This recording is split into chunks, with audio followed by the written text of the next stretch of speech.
Patuloy na binabantayan ng Maynilad ang kalagayan po ng Angat Dam sa kabila ng bahagyang pagtaas ng level ng tubig dahil sa mga pag-ulan.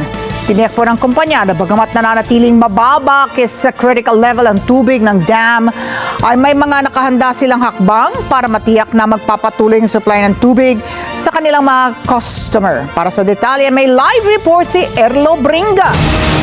Erlo.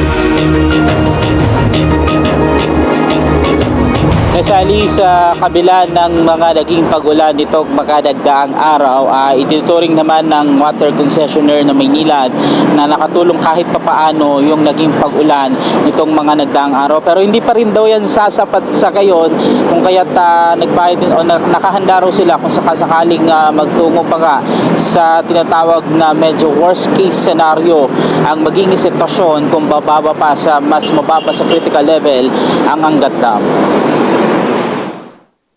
Bahagyang tumaas ang level ng tubig sa Angat Dam matapos ang pag-ulan sa mga nakaraang araw.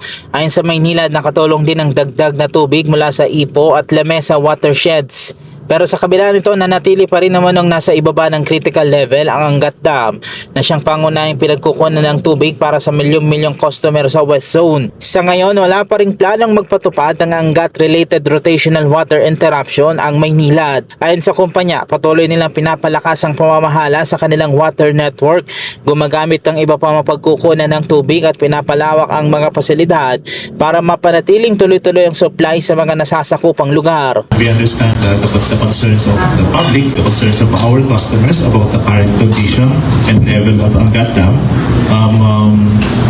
Yes, it has been going down. It's still at critical level right now, below critical level right now.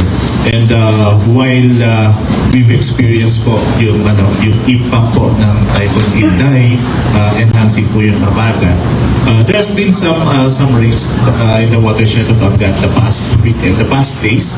We don't consider the current issue as fully resolved, as we are not yet off the hook. But what Maynilad is focusing right now is to prepare for any eventualities. We are focusing more on how we can be fully utilize all the mitigating actions that we prepared. Tuloy-tuloy rin ang pakikipag-ugnayan ng Maynilad sa MWSS, National Water Resources Board, Pag-asa, DNR, NIA at iba pang ahensya ng pamahalaan para masubaybayan ang kalagayan ng Angat Dam at supply ng raw water. Sinabi rin ng kumpanya na kung kakailanganin ng anumang pagbabago sa serbisyo, agad sila maglalabas ng mga abiso sa mga apektadong lugar para makapaghanda ang mga residente at mga lokal na pamahalaan. Since 2019 po, we've already commissioned the third water treatment plant that draw its raw water from Laguna Lake. We call it Poblacion Water Treatment Plant. And then we are also expanding yung tinatawag po naming new water treatment plant.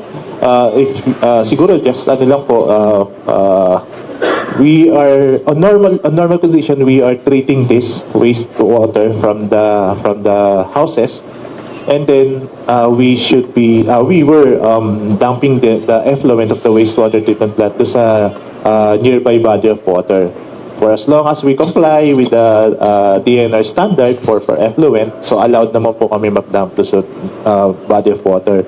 Samantala, pinaigting na rin ng Maynilad ang mga contingency plan bilang paghahanda sakaling bumaba pang water level ng Angat Dam. Kabilang dyan ang pagdaragdag ng kapasidad ng mga water treatment plant, pagpapalaki ng mga reservoir, pagtatayo ng mga bagong water facilities at magbabawas na rin ng water losses. Nakahanda rin ang kumpanya na mag-deploy ng mga water tanker at stationary water tanks sakaling magkaroon ng mga lugar na makaranas ng pansamantalang paghina ng supply ng tubig. Bahagi ito ng mga hakbang upang maiwasan ng malawakang pagkaantala ng serbisyo. Maynilad is not taking this situation lightly. So we are seriously anticipating and preparing do sa potential impact nito do sa aming water supply system. Kaya po continuously po pinaprepare namin yung aming mga mitigating actions, yung mga other water sources, yung aming recovery ng non-revenue water. And we also wanted to seek yung tulong din po ng aming mga customers on the demand side.